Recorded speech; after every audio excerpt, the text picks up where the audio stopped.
Chers amis, bonjour et bienvenue en ce jeudi où nous nous retrouvons régulièrement pour cette émission des Jeudis de la Maison Béthanie. Bienvenue à ceux qui nous regardent pour la première fois et pour les fidèles à ce rendez-vous. Je vous exprime ma joie de vous retrouver et de passer ces instants avec vous. C'est un bonheur que de passer ces instants avec vous et de partager l'espérance chrétienne. En ces temps troublés, combien il est bon de s'accrocher et de persévérer au message de l'Évangile. Notre président a dévoilé le calendrier du déconfinement. Il se base sur une accélération des vaccinations. Mais face à cette possibilité, nous voyons apparaître une foule de personnes qui s'y opposent.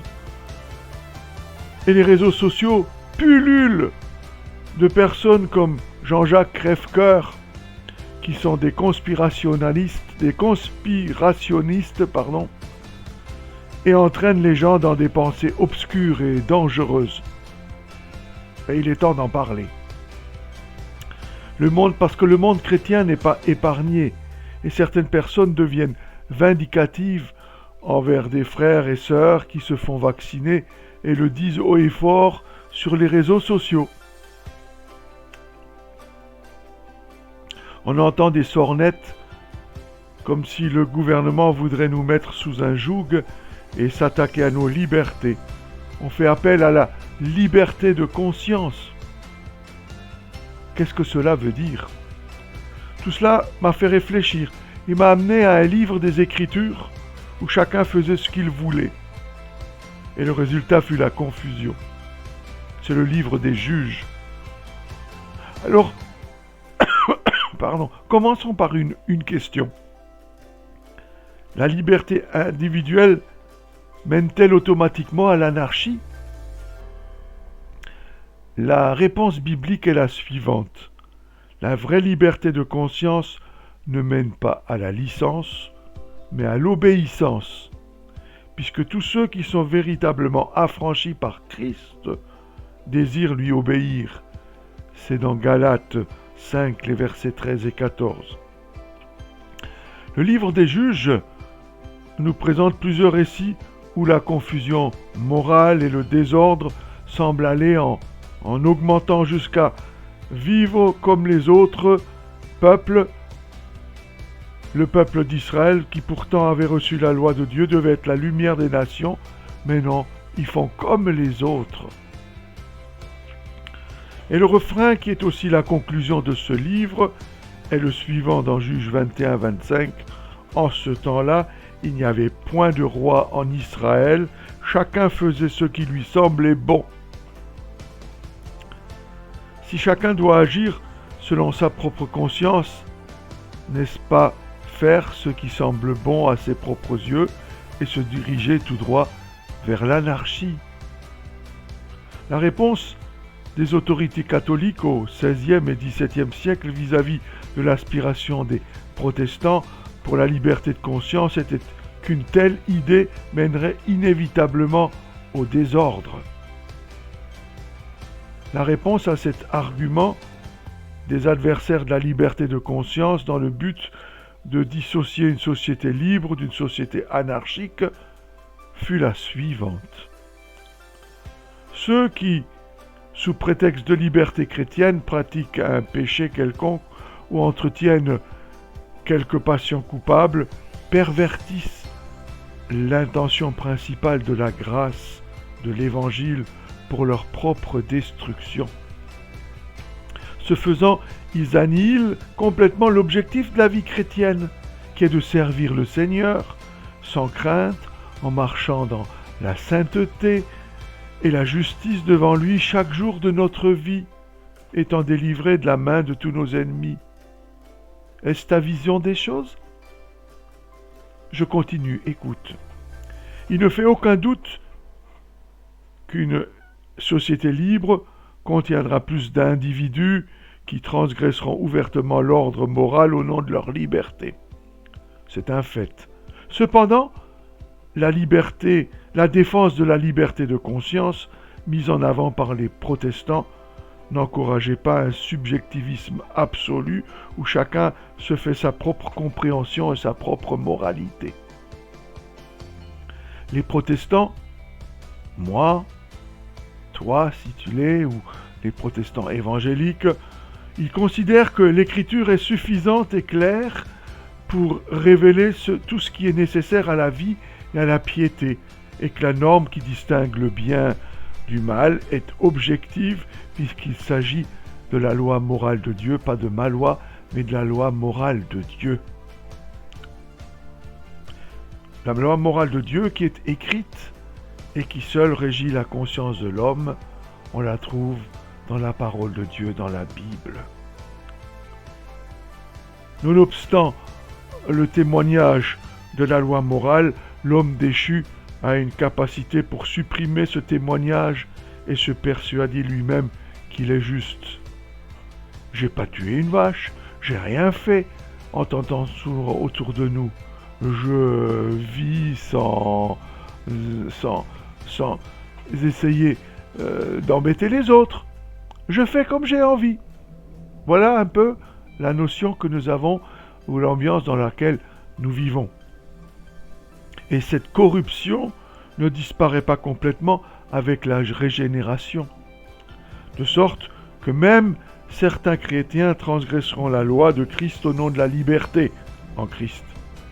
Voyez le souci. Ce problème n'est pas apparu après l'avènement de la réforme protestante, mais existe depuis que l'évangile de la liberté est prêché, et l'apôtre Paul en parle déjà dans Romains 6, les versets 1 et 2. Je vous invite à les lire. Ainsi, pécher au nom de la liberté chrétienne est contraire au principe même de liberté. Le but de la liberté chrétienne est l'obéissance et non la licence, la sainteté et non la permissivité. La liberté n'est pas une fin en soi ni le but ultime de la rédemption.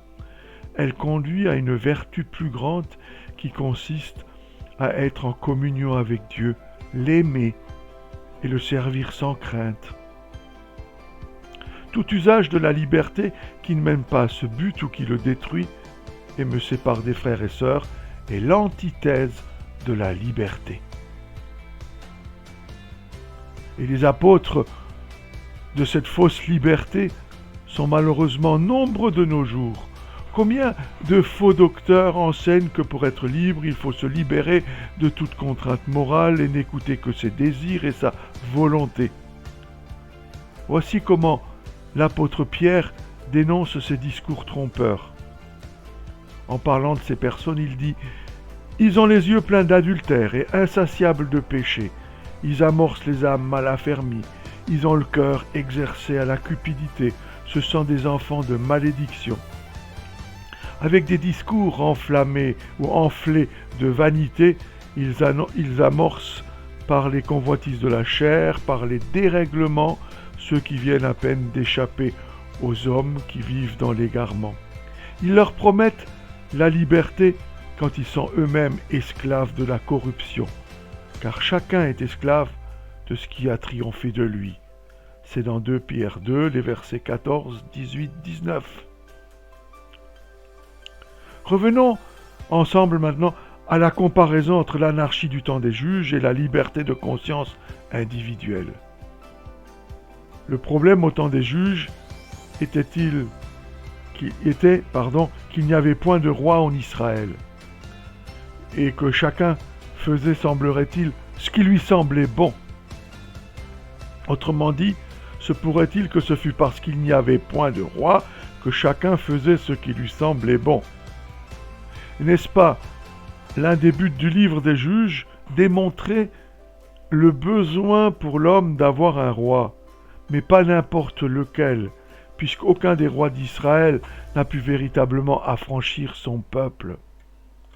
Le seul roi qui peut définitivement affranchir l'homme est celui qui a donné sa vie en rançon pour le libérer, c'est Jésus. Oui, tous ceux qui ont vraiment été affranchis par Christ vivront en se soumettant à sa parole et à sa loi. La solution vis-à-vis du problème d'une liberté de conscience tournée en dérèglement d'inconscience n'est donc pas de supprimer la liberté, mais d'exercer la discipline d'Église, la discipline de l'Évangile.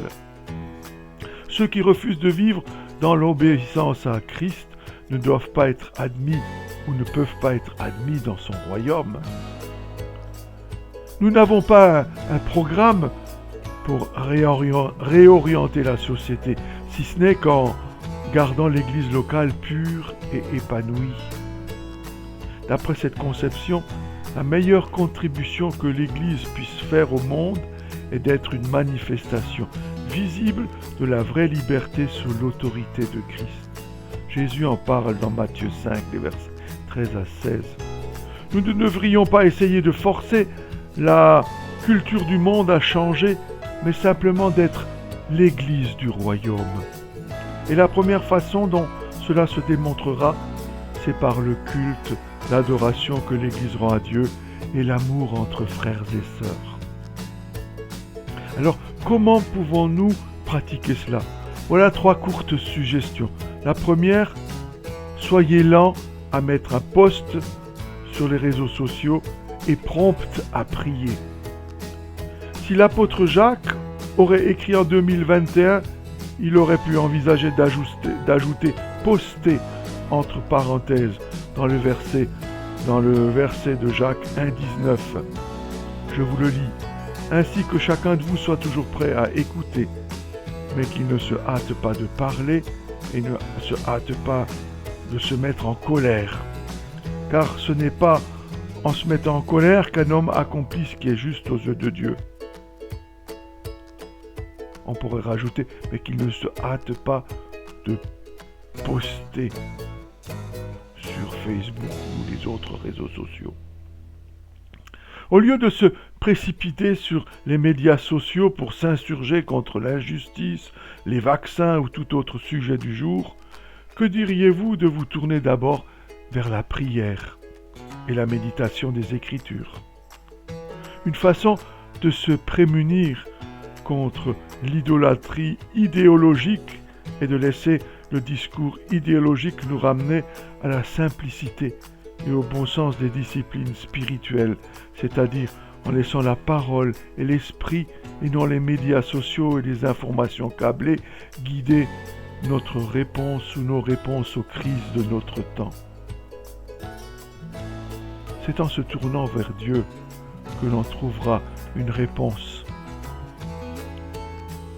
à toutes ces milliers de questions et ces affrontements sur Facebook et ailleurs.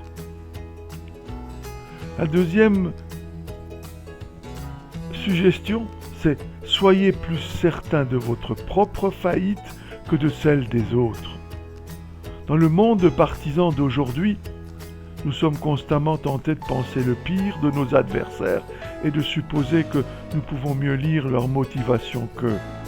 Comme le note Arnold King dans un de ses écrits, nous allons souvent jusqu'à croire que nous comprenons nos adversaires mieux qu'ils ne se comprennent eux-mêmes. La seule personne que vous êtes qualifié pour déclarer déraisonnable, c'est vous-même. Dans le monde partisan d'aujourd'hui, nous sommes constamment tentés de penser le pire de nos adversaires et de supposer que nous pouvons mieux lire leurs motivations qu'eux et que nous sommes dans la bonne voie.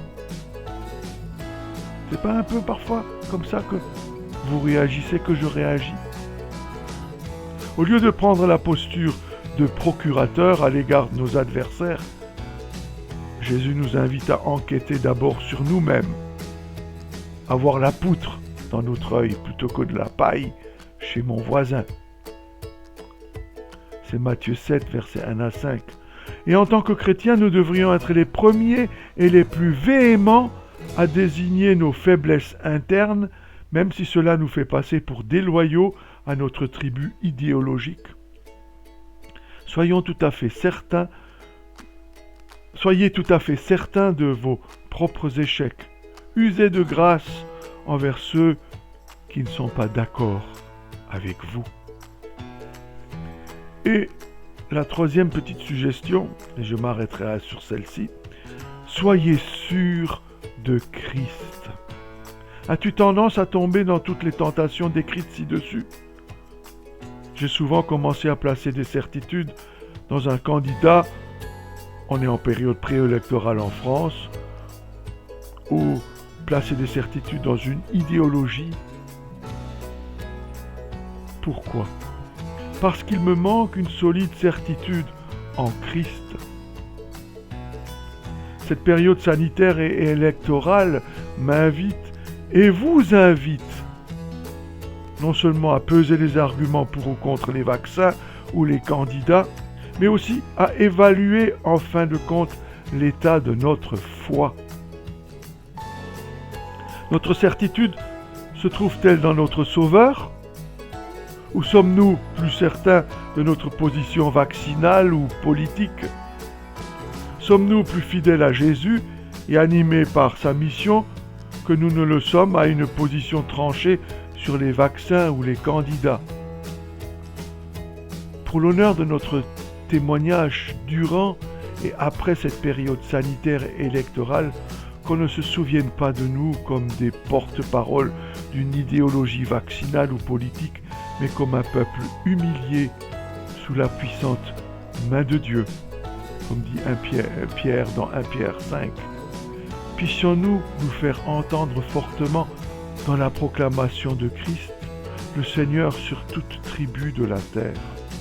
Oui, je vous quitte avec cette idée-là, et en vous encourageant à vous mettre à l'écoute de Dieu, à l'écoute de sa parole, et à vous engager dans un temps de prière pour notre pays, notre monde, et à révéler par notre manière de vivre l'amour de Christ et le respect des hommes. Car Dieu n'a jamais forcé personne, mais a toujours gagné en répandant l'amour.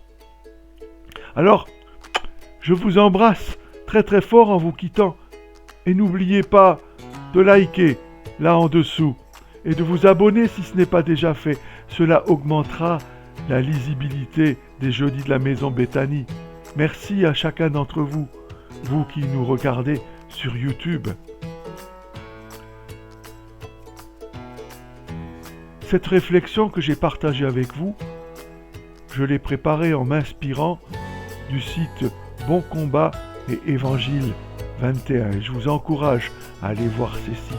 Ils sont précieux pour celui qui veut approfondir sa foi. Et je vous informe maintenant aussi, que jeudi prochain, il n'y aura pas de vidéo, car ce sera la fête de l'Ascension. Jésus est monté au ciel et il règne pour toujours. Et cela nous encourage, car rien n'échappe à sa royauté.